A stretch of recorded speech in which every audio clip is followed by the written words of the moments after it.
তো বন্ধুরা, আশা করি ভালোই আছেন। গণেশ পুজো দেখতে দেখতে চলে আসলো আজকে 26 তারিখ। কাল 27 তারিখ ডিব্রুগড়ে 27 তারিখে পুরো একদম জমজমাট গণেশ পুজোর আয়োজন হয়েছে। সেই উপলক্ষে আমি চলে এসেছিলাম ডিব্রুগড় ওভারব্রিজের পাশে মূর্তি শিল্পীর শিল্পালয়। আর এখানে অনেক অসাধারণ সুন্দর সুন্দর সব মূর্তির সাজসজ্জা অলঙ্করণ প্রায় কমপ্লিট, শুধু মূর্তি মণ্ডপে নিয়ে যাওয়ার অপেক্ষা।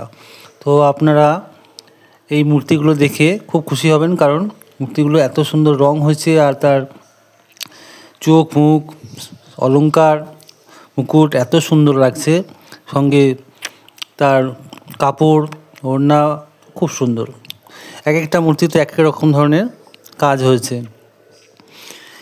এই গণেশ মূর্তিগুলো আমার কিন্তু খুবই ভালো লাগলো। আমি একবার এসেছিলাম যখন এটা রং হয়নি, কাঁচা অবস্থায়, তখন দেখিয়েছিলাম। আর এখন কমপ্লিট হয়ে যাওয়ার পরে আরেকবার আসলাম, খুব ভালো লাগছে। তো আপনাদের জন্য একটু শেয়ার করে দিলাম, আশা করি আপনাদের ভালোই লাগবে। আর আপনারা কে কে গণেশ পুজোয় কোথায় কোথায় ঠাকুর দেখছেন বা দেখবেন এখন থেকে প্ল্যান করে নিন, কারণ এখন আগের মতো গণেশ পুজো মানে কম নয়, এখন প্রচুর পরিমাণে সমস্ত এলাকা ভিত্তিক বড় বড় আকারে গণেশ পুজোর আয়োজন হয়েছে ডিব্রুগড়ে। আপনারা অবশ্যই ঘুরুন আর বিভিন্ন মূর্তি তার সাজসজ্জা প্যান্ডেল উপভোগ করুন। আর পরবর্তী পুজোর জন্য অপেক্ষা করুন। এরপরে আছে বিশ্বকর্মা পুজো, আর মেন পুজো মানে আমাদের দুর্গা পূজা। দুর্গা পুজোর তো বিশাল বিশাল সব আয়োজন, আর মূর্তি তৈরি কাজ চলছে ভেতরে, সেগুলোর ভিডিও পরবর্তী পর্যায়ে অবশ্যই নিয়ে আসবো।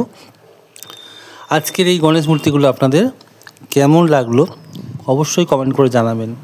আর এই শিল্পালয়ে প্রচুর গণেশ মূর্তি তৈরি হয়েছে, বেশ বড় বড় সাইজের আকারের, কিন্তু তার কাজ সম্পূর্ণ করে ফেলেছে।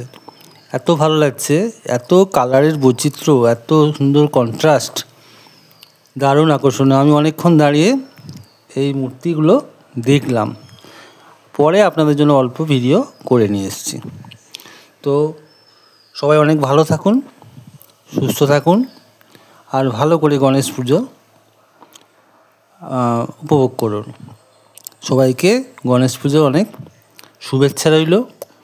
আর এই মূর্তিগুলো আমি কোনটা দেখাবো আর কোনটা না দেখাবো, সবগুলো দেখানো সম্ভব হয়নি, যেটুকু সম্ভব আমি আপনাদের সামনে তুলে ধরলাম। তো বন্ধুরা, আজকের জন্য এতটুকুই।